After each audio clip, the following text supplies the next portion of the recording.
right, welcome to this week's press conference heading into the Summit League tournament. The men got the 4 seed and will face Omaha at 6 p.m. on Friday from the Premier Center in Sioux Falls. With that, we'll start with opening comments from head coach Eric Peterson, then jump to the media from there. Go ahead, coach. Yeah, good week for the Yotes. Good to get back on track. Obviously, tough road trip for us the previous week. Playing at home. We had played one game at home since January 31st, so long stretch of not being at home. Good to get back home and get a couple wins for our fans. Omaha thought we played well in all aspects, kind of controlled the game. And then South Dakota State, tough start. Got down 17 points, and Cam was in foul trouble, Jake was in foul trouble, and might have been the best thing to happen to us. We had no energy. We were just kind of sluggish out there, and we went small. We played Ethan Kaiser at the 5, and you start doubling the post. And honestly, it's stuff that like the press would have done for us when we were pressing, is just getting our energy up and having a sense of urgency to fly around and make some plays. And by playing smaller, it helped us. Obviously, we were harder to guard. Ethan can shoot it, and it just stretched the floor out a little bit more. So I thought that was a huge spark for us. And you're looking at the score and like, hey, man, can we cut it to 8 at halftime? And I think we cut it to 4 or 5, which was monumental in getting that momentum going into halftime. And in the second half, a couple of plays right away got us the lead. And I think we lost at one time throughout the second half and just, really finished strong. So proud of our group, proud of our seniors to get that done on senior day. Had a great crowd, great momentum, and we got to keep that going into the conference tournament. All right, with that, go ahead, Trey. Hey, Coach, just after everything your team has battled through this season, especially the roster changes and all the season-ending injuries, just how important was it to secure that number 4 seed in the tournament, and kind of what does that positioning mean for your group? Yeah, I think that's probably why we felt so bad when we lost to Oral Roberts at Oral Roberts is, that was a huge game to try to get that 4 seed, and a lot of stuff had to happen. And it actually maybe gave Oral Roberts some confidence to beat Denver, which helped us get the 4 seed. But I think the main thing was you just need to keep getting better. You got to go into the tournament just playing the best basketball that you can play and get some momentum. And whether we're the 4 seed, the 6 seed, the 7 seed, whatever, the momentum piece was the biggest thing for us. So, 4 seed, you get Omaha. We beat them twice. Obviously, it'll be a much tougher game in the Summit League tournament. They're very talented across the board. Did the game go how I expected to on Wednesday when we played them? No, I thought, it would be a really, really tough game for us. And, obviously we played really well. And, the score is a little bit lopsided, but they're a good team. Crutch is a good coach. We lost to him last year in the conference tournament. We got our butts kicked by them in the conference tournament.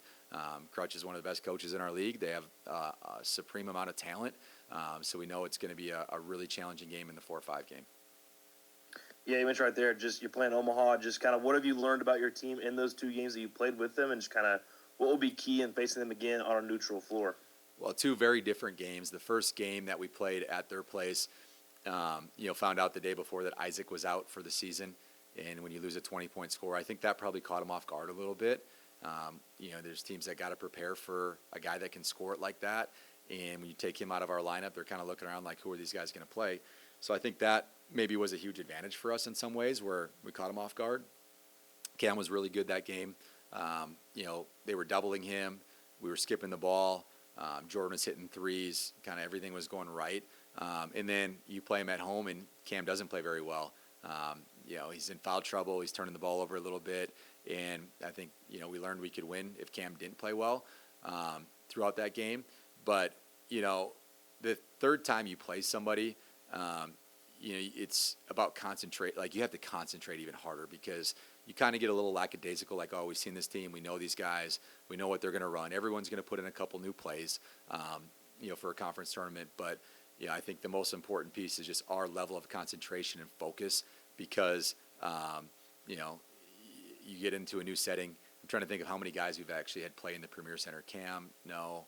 I'm not sure we've had anybody play in the Premier Center. Maybe Jake out of the guys that are playing. So it's a different environment. It's certainly harder to beat a team 3 times in one season. So there'll be a lot of factors there, but it's about our level of concentration. Yeah, and your team is carrying momentum after sweeping Omaha and your in-state rival SDSU to close the regular season to clinch that 4 seed. Just kind of where is your team's overall confidence level right now, and how much can that late season surge, if you will, help in a tournament setting like this weekend? Yeah, I think it'll help a lot. It should help a lot. It's about not being satisfied, not being content. We got to want more, and this is what every kid dreams about growing up, is playing in the NCAA tournament, cutting the nets down in your conference tournament to do that. Our confidence, I go back to the Oral Roberts game. I think we were all in a dark spot after that game. I certainly was. I didn't feel like I was a great leader, didn't feel like I was a very good coach for our guys that game. We missed 11 free throws. We did not shoot it great, and that comes from the head coach giving our players confidence, and I wasn't great for them. And ever since then, we've been talking about just body language. We've been talking about just a positive mental attitude, about gratitude, about your cup has to be full to in order to fill somebody else's cup up, and like that's been our focus. We've on Wednesday before we played Omaha, we wrote a letter to somebody that's impacted our career. I usually show clips the day of the game.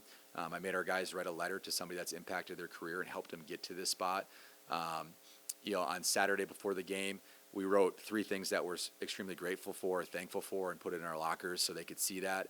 I think just having that positive attitude has really helped our team rebound, and not rebound in the game, but rebound from those losses, and allowed us to figure it out a little bit, especially late in the year. Everybody's, teams are mentally fatigued, physically fatigued, but how do you pick each other up?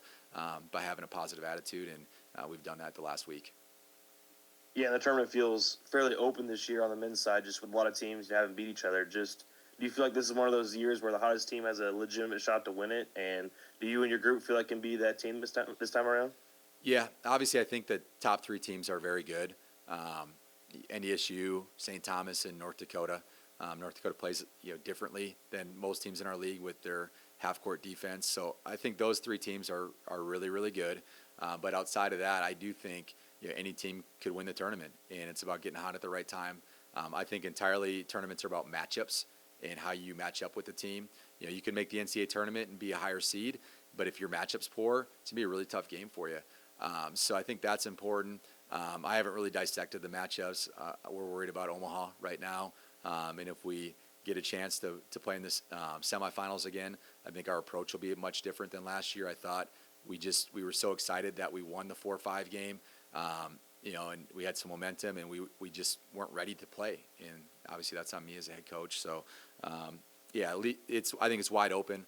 I'm not going to pick a team that's going to win it. I'd pick us, obviously, but outside of us, I just think there's good coaches in our league that have adjusted and changed things throughout the year to give their team the best chance. Oral Roberts is playing great after they beat us. They've snapped off 2 in a row. You go right down the line of teams that are playing well. Omaha was playing great going into our game. South Dakota State had won 2 in a row going into our game. You go right down the line, there's a lot of teams playing great, and I know we have good coaches, and they'll have their teams ready. Yeah, just lastly for me, last against SDSU in your regular season finale, your starting 5 combined for 70 of your team's 75 points. Just kind of how do you feel about that scoring ability and that rhythm of that group right now?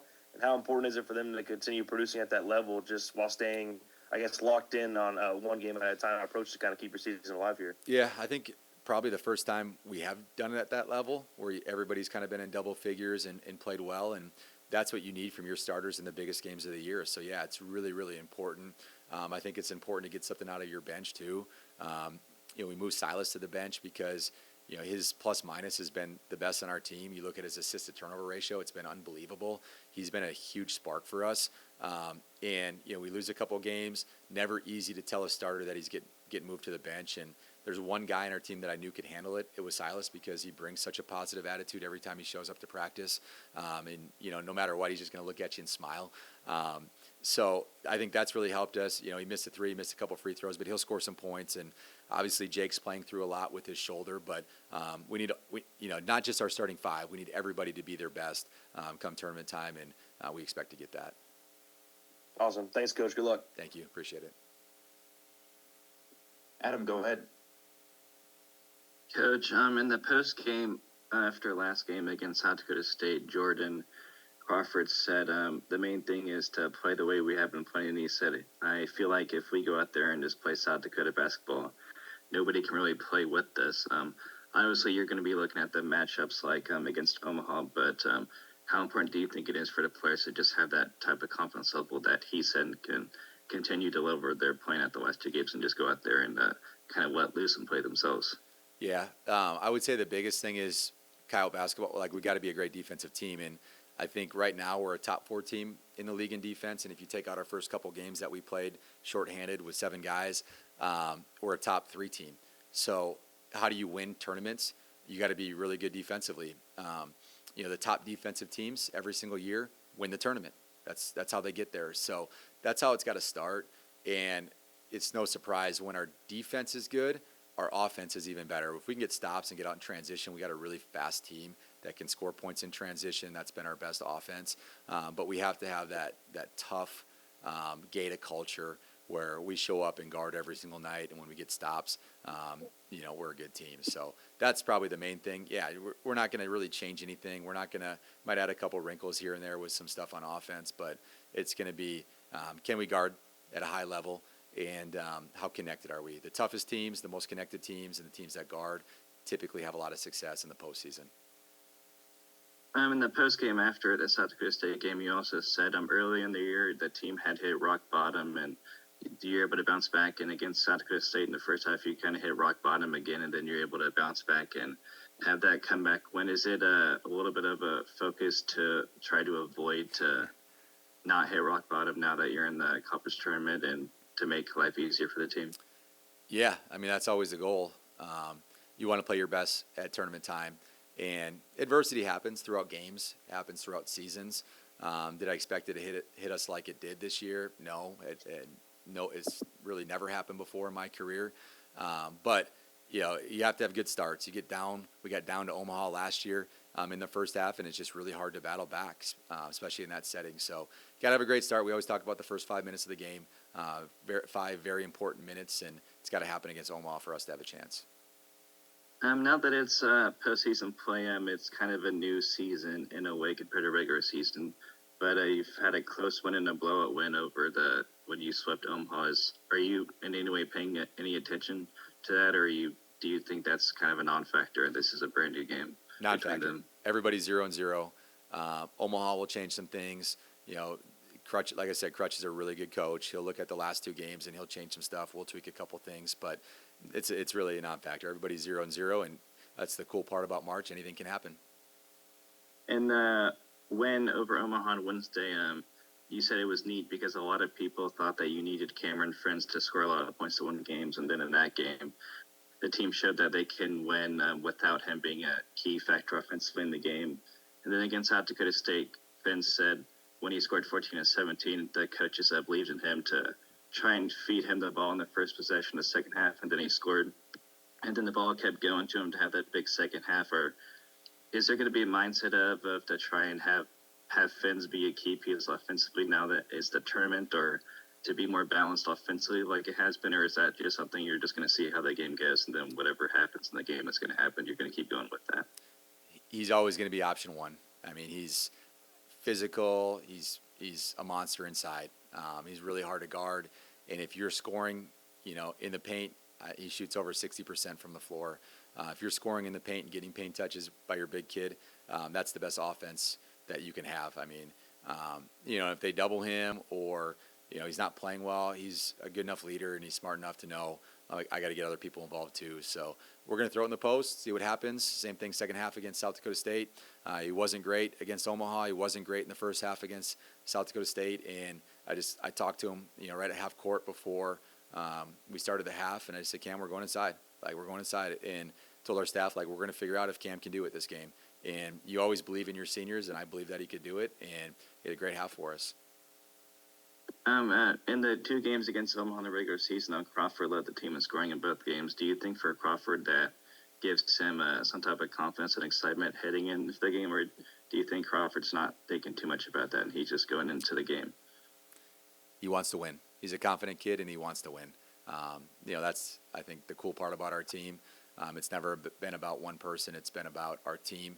And despite all the adversity that we've been through, it's never turned to, now I got to go get mine so I can, get my stats and have a chance to play pro or, move on or whatever. It's always been how do we,